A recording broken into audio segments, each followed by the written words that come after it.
Ahora, él vino mucho a La Plata, ¿no? Él venía mucho acá. Mucho. Sí. Él vivía en La Plata, no es que venía mucho. Según mi dato, vivía desde el 50. Rodolfo vivía a 3 cuadras de acá. Él estaba en este club la noche del alzamiento del Regimiento 7 de Infantería en el año 56. Sí, él cuenta que se enteró. Cuando empiezan los tiros, él está acá. Vos lo conociste mucho, Rodolfo. Compartiste muchas cosas. Tarea periodística y compartiste militancia con él. Sí. ¿Cuándo lo conociste? ¿Cuándo lo viste por primera vez? Yo lo conocí cuando él volvió de Cuba. Él se había ido a Cuba. Él escribió Operación Masacre. Sí. En el año 56-57. Sí. Llegó a hacer 2 ediciones de Operación Masacre.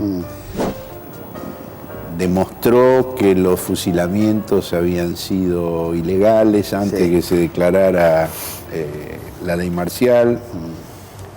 Demostró quiénes eran los responsables de ese crimen, pero como dice en la segunda edición del libro, los asesinos los muertos están bien muertos y los asesinos están sueltos. Por lo cual él dice que deja de creer en la justicia. Bueno, así que lo conociste cuando volvió de Cuba. Cuando volvió de Cuba. Ya eras periodista. Sí, sí. ¿Sos periodista desde los 18 años? Desde los 18 años, sí. Ya estoy por cumplir 50, es una vergüenza. Qué bárbaro. ¿Cómo era tu laburo? ¿Cómo era el laburo de Ancla en ese momento? Se veía en la agencia clandestina de noticias. Bueno, ese fue una creación de Rodolfo para, poder informar sobre todo lo que estaba pasando bajo la dictadura y romper el bloqueo informativo. Él armó un grupo con varios compañeros que trabajaban allí. Yo inicialmente no trabajé en la agencia. Yo lo que hacía era...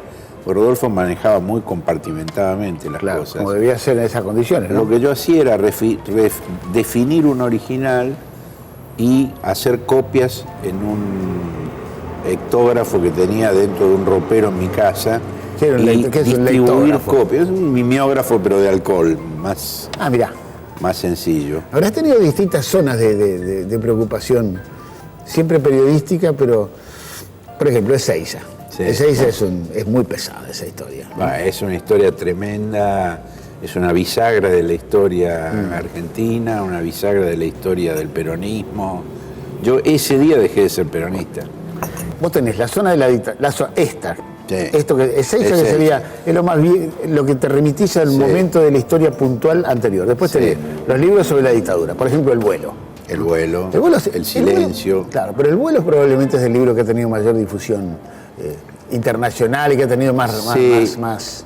Sí, porque fue por la alevosía de la historia también. Por la alevosía de la historia, más por el hecho de que fue la primera vez que uno de los asesinos de la dictadura confesó lo que había hecho con sus propias manos, el capitán Scilingo. El capitán Scilingo te cuenta de los vuelos de la Armada tirando los... Exacto. Hasta entonces eso se conocía por los testimonios de los sobrevivientes que habían contado. Pero los militares negaban ese hecho. Cuando Scilingo cuenta la historia, se acabó la historia de 2 versiones. Se superponen 2 imágenes y se enfoca por primera vez nítidamente, sin que haya más discusiones en la sociedad argentina sobre lo que ocurrió. Bueno, después la otra zona que tenés es la zona de tus análisis de los fenómenos de los 90, ¿no? Desde Robo para la Corona, que fue uno de los... Aunque sea una calificación, digamos, superficial, que fue uno de los grandes bestsellers de la literatura, de toda la literatura argentina, ¿no? El ladrillo bestseller. El primer ladrillo bestseller. Es un libro muy aburrido, pero es un libro lleno de documentación sobre un periodo fundamental de la historia argentina. Composición, tema, la corrupción del comienzo del menemismo. Digamos. Y luego de Robo para la Corona, hacer la corte, que es el complemento, es decir, para encubrir todo eso, el copamiento de la justicia. Totalmente. El invento de una Corte Suprema dicta. Y después el otro, el que sería complementario también para los 90, es Un mundo sin periodistas, me parece, ¿no? Sí, y también de civiles y militares, sobre toda la política de derechos humanos del gobierno de Alfonsín y que conduce a la obediencia debida. ¿Cuándo pensaste, desde cuándo concebiste la idea de hacer un libro sobre la iglesia? Una investigación sobre la iglesia y el poder en la Argentina. No, cuando Scilingo me dijo que Sí.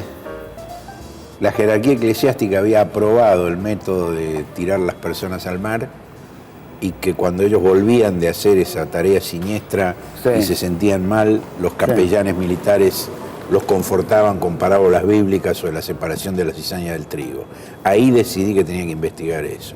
Sí. Y entonces retomé un tema que tenía hace mucho tiempo iniciado, que era el campo de concentración que funcionó en una propiedad del Arzobispado de Buenos Aires, en el Tigre, en las afueras de la capital. Un campo de concentración, lo dijiste muy Un rápido. campo de concentración que funcionó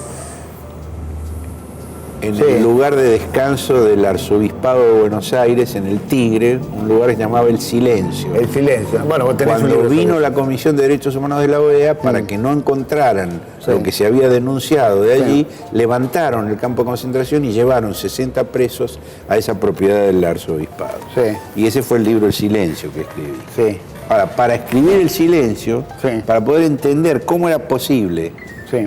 que una institución dedicada explícitamente a hacer el bien participara de esa manera en el mal absoluto, tuve que empezar a investigar cosas que nunca se me había ocurrido que iba a investigar, remontándome cada vez más hacia atrás, y no solo a la Argentina, porque la Iglesia es una institución universal y bimilenaria. Perdón, ¿cuántos tenés publicados hasta ahora? Primero, Cristo Vence. Cristo Este Vence, de Roca Perón. De Roca Perón. Después el segundo es La violencia evangélica, del derrocamiento de Perón al Cordobazo. Y el tercero, que es el que tenés en las manos, Vigilia de Armas. es Vigilia de Armas, que va desde el Cordobazo hasta la medianoche del 23 de marzo de 1976. Hasta el golpe. Que es el periodo de más grandes contradicciones de la Iglesia, Sí. porque hay una jerarquía eclesiástica muy próxima al poder, pero al mismo tiempo hay un movimiento muy poderoso de sacerdotes y de varios obispos del tercer mundo que participan activamente en las luchas populares.